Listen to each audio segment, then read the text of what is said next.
Salvador Dalí, un nom connu de tous. D'origine catalane, Dalí a su s'imposer dans le monde de l'art pour devenir un des grands artistes du courant surréaliste. Peintre, oui, mais aussi sculpteur, graveur, scénariste et écrivain, il était et reste encore aujourd'hui considéré comme un artiste de génie, possédant une folie et une ambition sans limite.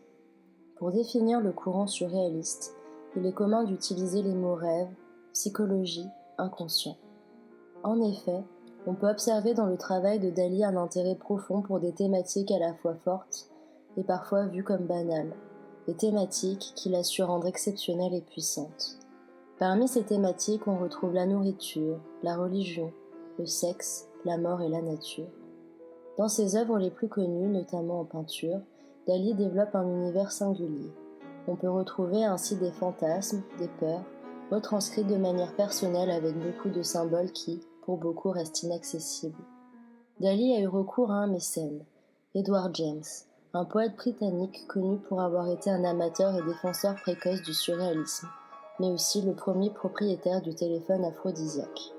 Salvador Dalí a créé le téléphone aphrodisiaque, qui porte de multiples noms, tels que le téléphone homard par exemple. Son idée lui est venue lors d'un dîner au restaurant où il avait commandé un homard.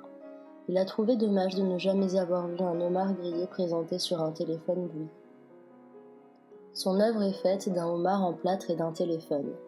Elle fait environ 15 par 30 par 17 cm.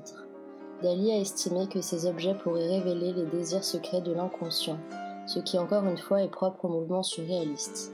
Les homards et les téléphones ont de fortes connotations sexuelles pour Dalí, et ils sont tous deux visibles dans plusieurs tableaux et dessins du peintre. Le téléphone apparaît dans certains tableaux de la fin des années 1930, tels que Mountain Lake, et le homard apparaît dans les dessins et modèles, le plus souvent associés au plaisir érotique et à la douleur. On retrouve le homard aussi dans une expérience du peintre, Rêve de Vénus, où les modèles n'avaient pour cache-sexe que des homards et pour parure des fruits de mer. Avec le téléphone aphrodisiaque, on peut trouver une liaison brutale entre le sexe et la nourriture, car la queue du homard où ses organes sexuels se trouvent est placée directement dans l'embout buccal du téléphone. Dalí a produit 5 versions aux couleurs différentes de son téléphone qui sont à présent exposées dans divers musées du monde entier. Pour ma part, le téléphone aphrodisiaque m'a très vite interpellée par sa couleur, son originalité, sa force, son extravagance. Cette part de rêve qui ne se manifeste que la nuit est ici omniprésente. Elle nous transporte dans un univers à part, nous déconnecte de notre quotidien et très vite, l'interrogation de l'assemblage des deux objets naît, en quelques secondes plus importante. L'esprit souhaite y croire, souhaite s'y perdre pour oublier la rigueur du monde qui nous entoure. Ce brin de folie que nous communique Dalí a un caractère unique et extraordinaire, sensuel et étrange. Une multitude d'adjectifs ne suffisent pour ma part pas à décrire son œuvre dans sa globalité, car dans son principe même, les émotions qu'elle provoque se doivent être personnelles.